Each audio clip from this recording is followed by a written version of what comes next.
বলুন তো মেয়েদের নাভির নিচে কি থাকে? নাভির নিচে দাবি থাকে দেবরের। কি দাবি ওটা?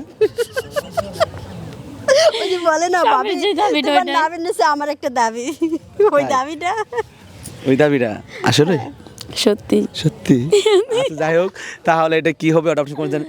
আচ্ছা বলেন তো, যেমন জামাই মারা গেলে বউ বিধবা হয়, তাহলে বউ মারা গেলে জামাই কি হয়? জামাই বিধবা হয়। হ্যাঁ? জামাই বিধবা হয় না, বউ মারা যাওয়ার পরপরই জামাই আরেকটা ধরে নিয়ে আয়, সদবাই থাকে।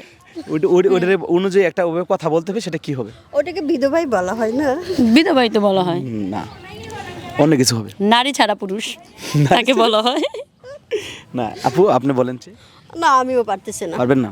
না, আমার জানার মধ্যে নারী ছাড়া পুরুষ, তাই? ইজরা পুরুষ। আচ্ছা যাই হোক, তাহলে আমরা নেক্সট প্রশ্নে চলে যাই।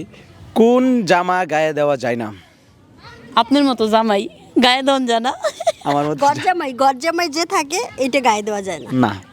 তো কি গরজামাই তো কোন জামা গায়ে দেওয়া যায় না? জামাই ঘরজামাই আর জামা তো ওই একই যে তো। বললাম জামাই। আচ্ছা, আপনার মতো ইচ্ছা করলে তো জামাই। আমাকে নিয়ে তো এইভাবে আপনি গায়েও দিতে পারবেন, উপরে এই দিতে ভাই, পারবেন। আমি এই জামাটা গায়ে দিতে পারবো, এটা কি আপনার এরকম পারবেন? করে গায়ে দেখেন, দিতে আমি পারবো? খুলে দিয়ে আপনি গায়ে দিতে পারবেন। যেমন কি- আচ্ছা যাই হোক, তাহলে আমরা পরবর্তী প্রশ্ন চলে যাই। কোন ড্রেস কখনো পরা যায় না? অ্যাড্রেস, কারণ অ্যাড্রেস কখনো পরা যায় না।